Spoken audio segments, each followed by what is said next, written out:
November 13th, 1992, Madison Square Garden. Two undefeated American heavyweights entered the ring. Evander "The Real Deal" Holyfield, the reigning world champion, versus Riddick "Big Daddy" Bowe, the powerful and rising challenger. 12 rounds of brutal, high-level boxing would follow. In the end, the champion fell. But how did it happen? Why did Evander Holyfield lose? Let's break it down.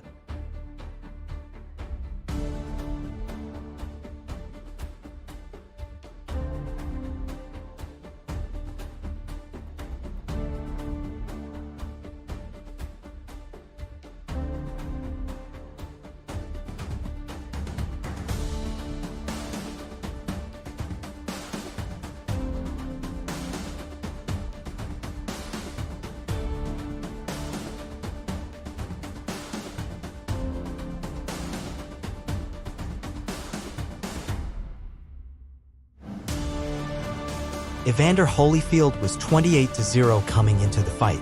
A former cruiserweight champion who had moved up to heavyweight and stunned the world by defeating Buster Douglas in 1990.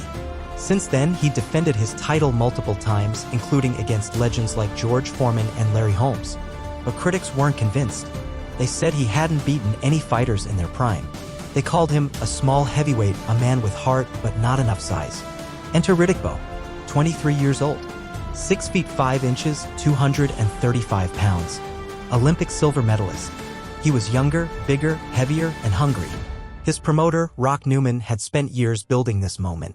This was Bowe's first shot at the heavyweight title, and he wasn't going to waste it.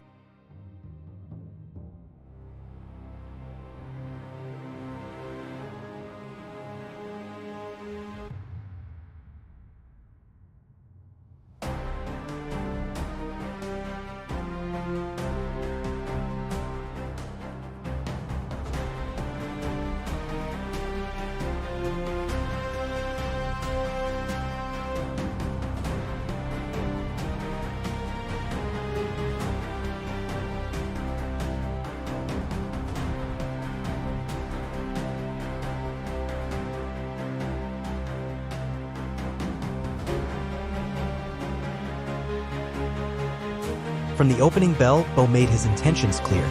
He jabbed. He pressed forward. He used his reach. Holyfield responded with speed, combinations, and footwork, but Bowe's size was a serious problem. By round 3, Bowe's jab began to land consistently. By round 5, he was winning the inside exchanges, surprising many with his hand speed and timing. Holyfield, true to form, never backed down. He kept throwing, kept countering, and even stole a few rounds with volume and heart. But then came round 10. A round that would go down in history. Bowe hurt Holyfield badly, landing vicious uppercuts and right hands that almost dropped the champion. Holyfield staggered. His legs buckled. The referee watched closely. But somehow, incredibly, Evander survived the round. He even came back in round 11 and landed clean shots of his own. Still, the damage had been done. By round 12, the result was clear. Bowe had outboxed, outgunned, and outlasted the champion. So, what went wrong? Why did Holyfield, one of the most conditioned and courageous fighters in the sport, lose that night? 1. Physical disadvantage. Bowe was simply too big, too strong, and too fresh. He had a height advantage of 3 inches and outweighed Holyfield by nearly 30 pounds on fight night. His jab controlled the distance, and his power made every exchange dangerous. 2. Tactical decisions. Instead of boxing on the outside and using angles, Holyfield often chose to stand in the pocket and trade punches. That worked against smaller or older opponents, but not against a prime Bowe. 3. Hunger and timing.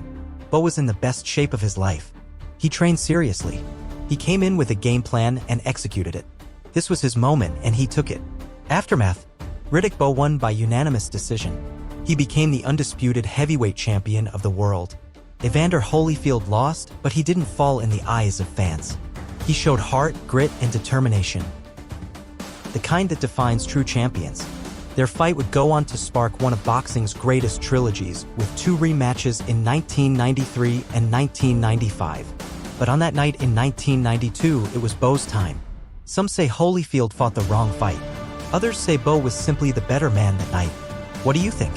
Could Holyfield have won if he had used a different strategy? Let us know in the comments.